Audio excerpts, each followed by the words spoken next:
Bonjour, bienvenue au 5 minutes juridiques avec le cabinet d'avocats Lando associé par VK. Dans quelques minutes, nous parlerons des compétences intercommunales à l'heure de la loi 3DS. Mais tout de suite, les brefs de la semaine. Commençons avec les agents. On a eu cette semaine l'entrée en vigueur de la partie législative du Code général de la fonction publique. Souvenez-vous, c'était notre dossier il y a une semaine. Un décret est intervenu pour fixer les seuils d'affiliation à la CNRACL. En fait, ces seuils n'ont pas changé, mais on avait désormais besoin d'un décret à cause justement de cette codification. Le Conseil d'État, par 3 décisions, a bien confirmé que l'obligation vaccinale s'impose à l'ensemble des personnels soignants hors tâches ponctuelles travaillant régulièrement dans des locaux d'établissements de santé. Et puis, on a eu une revalorisation de la NBI des secrétaires de mairie, donc pour moins de 2000 habitants. On a eu par ailleurs une circulaire importante lançant la mise en œuvre du contrat d'engagement jeune. En matière de numérique, on en avait parlé déjà, le Conseil d'État, et puis de manière plus précise, le TA de la Guyane, avait dit non, une procédure administrative ne peut pas être numérique. Même pour une simple prise de rendez-vous, il faut qu'il y ait une possibilité de le faire autrement que par Internet. Le TA de Strasbourg vient de le confirmer de manière éclatante. En matière de contrat, le Conseil d'État a validé le fait que je peux bien imposer, à peine d'irrecevabilité de l'offre, qu'il y ait, dès la mise en concurrence, les noms des co-contractants du futur délégataire de services publics à mettre donc dans l'offre. Et puis en matière de contrat toujours, France Urbaine avec quelques autres acteurs a fait 8 propositions intéressantes pour adapter la commande publique aux enjeux écologiques et sociaux. On a eu un guide très intéressant sur les meublés de tourisme fait par le ministère de la Transition écologique. Or, le droit est tellement complexe que ce guide est le bienvenu et en plus, il explique pas mal de choses, même de manière extra-juridique. Encore une fois, il est vraiment très intéressant. En matière scolaire, on a eu un durcissement des sanctions en matière scolaire, mais surtout un gros volet sur la prévention du harcèlement scolaire et l'accompagnement des victimes par la loi du 2 mars 2022. Et puis, les scolaires ainsi que les bureaux sont concernés par un nouveau décret sur les critères de performance énergétique des bâtiments. Et puis en matière d'identité, un assez gros volet aussi. Alors, on a eu d'abord une loi du 2 mars 2022 qui permet, une fois dans sa vie, d'avoir une certaine souplesse par une simple démarche auprès de l'officier d'état civil pour toute personne de choisir entre le nom de l'un de ses 2 parents, en changer ou les accoler. Et puis il y a tout un volet aussi sur les noms d'usage, le cas des mineurs dans certaines hypothèses. L'identité, c'est aussi la transidentité, avec l'admission par la Cour d'appel de Toulouse d'une demande juridictionnelle d'être désignée comme la mère dans un acte de naissance de sa fille biologique. Et puis, identité toujours, un décret post-PMA pour toutes, et avec quelques aspects sur la transidentité, mais essentiellement pour des raisons d'anonymat, du décret donc 2022-290 du 1er mars 2022. Et puis les mini-brèves, alors là, beaucoup de mini-brèves cette semaine, que voici, que voilà, et puis que voici encore, et que voilà encore. Mais passons à notre grand dossier. Compétences intercommunales, quelle réforme induite par la loi 3DS? La loi 3DS, on en a déjà parlé, il y a plein de choses. Et évidemment, il y a plein de choses qui vont concerner, y compris les structures intercommunales. Bon, la visioconférence, des modalités d'exercice de certaines compétences, la possibilité, je sais pas moi, de CIAS dans les métropoles, et de toute manière, qui pourront avoir un CA dont on fixe sur mesure la composition, etc. Le nombre de membres en tout cas. Bon, mais focalisons-nous sur ce qui concerne réellement les compétences. Et là, il y a beaucoup de choses, je vous propose de les passer très vite en revue avant qu'on échange avec des représentants d'Intercommunalité de France, ADCF. 1. Extension des conventions de délégation de compétences, celle de l'article L11-11-8. 1. Aux EPCI à fiscalité propre qui peuvent déléguer aux conseils départementaux régionaux, mais avec une procédure super lourde. Et extension de ce régime, non pas seulement à la gestion de compétences, mais également de gestion de projets structurants pour un territoire ou à la réalisation de ceux-ci. Nouvelles adaptations en matière de tourisme, avec une extension communauté urbaine, communauté d'agglomération métropole, du régime propre aux comités de communes prévu par loi, engagement proximité. En très résumé d'ailleurs. Possibilité de compétences en matière d'harmonisation du tissu commercial dans un cadre assez particulier que voici. Et surtout, on va en parler tout à l'heure, le régime de délégation de compétences pour les EPCI à fiscalité propre, en sus des régimes qui existent déjà. Il y a déjà des régimes pour gérer des biens, équipements et services, délégation de compétences Pour l'eau et l'assainissement, il y a plein de choses. Là, on a donc un régime du 52-11-17-2 qui permet de transférer à la communauté certaines compétences, en réalité commune par commune, mais dans des modalités qui sont à fixer avec un régime assez particulier que voici.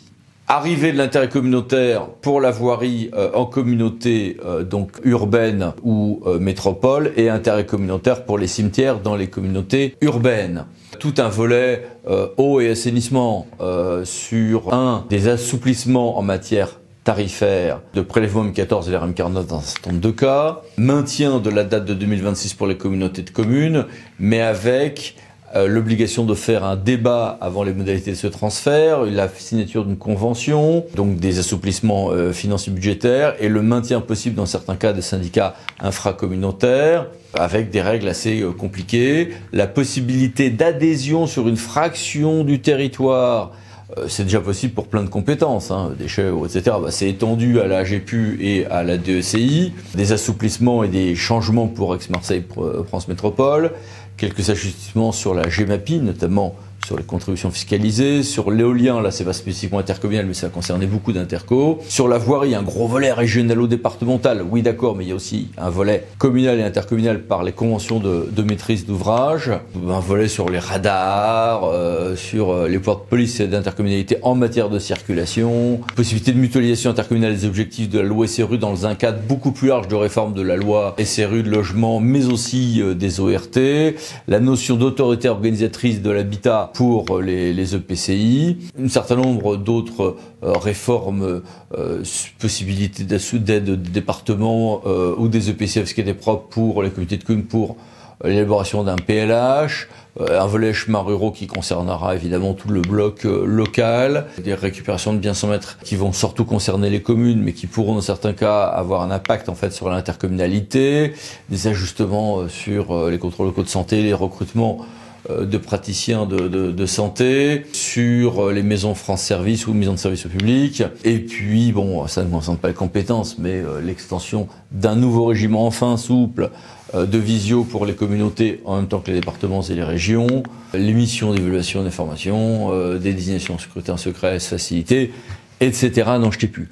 Face à tout ça, on a voulu poser quelques questions à Intercommunalité de France, qui, comme vous le savez, est le nouveau nom de la DCF. Madame la Présidente Simon, bonjour à tous les deux. Bonjour à vous. Intercommunalité de France, nouveau nom de la DCF, est-elle satisfaite par cette loi et d'une manière générale, appelez-vous de vos vœux de grandes réformes ou au contraire, souhaitez-vous, après 10 ans de modification, un certain apaisement législatif ? Merci pour cette question. En fait, la loi 3DS intervient dans un contexte après une décennie en fait de bouleversements législatifs. On a même parlé de Big Bang de la loi NOTRe. Et donc, globalement, l'Intercommunalité de France avait une position associative qui plaidait pour une stabilité des périmètres et des compétences. Et ce que l'on peut dire, c'est que à chaque fois qu'on a pris des compétences, et ces 10 dernières années, les intercommunalités de France ont pris de nombreuses compétences, il a fallu des années, et c'est bien naturel, pour redéfinir des projets de territoire, pour intégrer de nouvelles organisations. Et c'est une des raisons pour lesquelles nous plaidions pour cette stabilité des périmètres et des compétences. D'une manière générale, on estime que cette loi 3DS est plutôt satisfaisante. Nous avons beaucoup travaillé, beaucoup été entendus, à la fois par le gouvernement, mais aussi bien sûr par le Parlement. Et nous avons pu obtenir cette stabilité globalement. Le plus important était que le principe du transfert obligatoire des compétences eau et assainissement aux communautés de communes en 2026 n'a pas été remis en cause. Et ça, c'était vraiment un point extrêmement important. Et également la possibilité de réintroduire l'intérêt communautaire pour la compétence voirie des communautés urbaines et des métropoles, donc l'urbain dense, qui est encadré de manière à ce que globalement, on conserve une stabilité également sur cette compétence. En revanche, on peut s'interroger sur le bien fondé de la possibilité donnée aux communes stations classées de tourisme, de récupérer cet exercice de la compétence tourisme indépendamment des logiques de développement territorial et de solidarité financière. puisque globalement, cette dénomination commune touristique ou station classée pourrait avoir pour conséquence que la compétence soit de nouveau réintégrée quand on la perd, elle serait de nouveau réintégrée à l'intercommunalité. Donc ça nous interroge.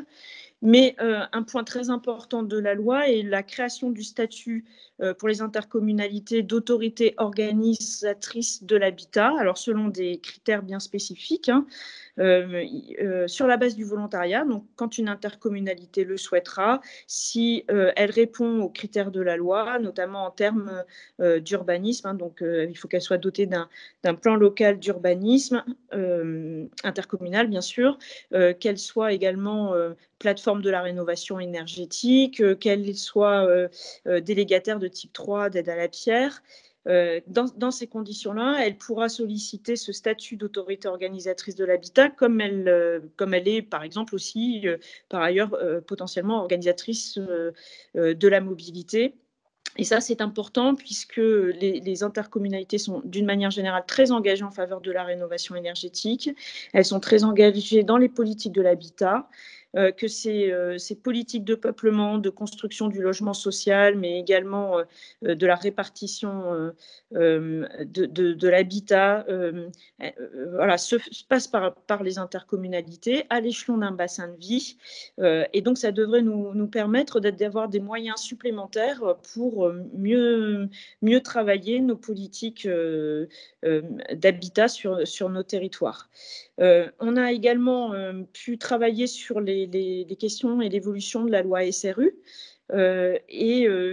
Globalement, on est encore en train d'analyser les impacts pour nos territoires, mais nous avions plaidé pour une meilleure territorialisation avec une prise en compte des contraintes liées à nos intercommunalités dans des territoires où soit on a une rareté du foncier, soit on a une cherté du foncier, ça va souvent de pair, ou alors des contraintes géographiques importantes, les communes du littoral, les communes de montagne, etc. Donc, on a plaidé pour ça, tout en reconnaissant d'ailleurs que la loi SRU avait quand même permis de grandes avancées.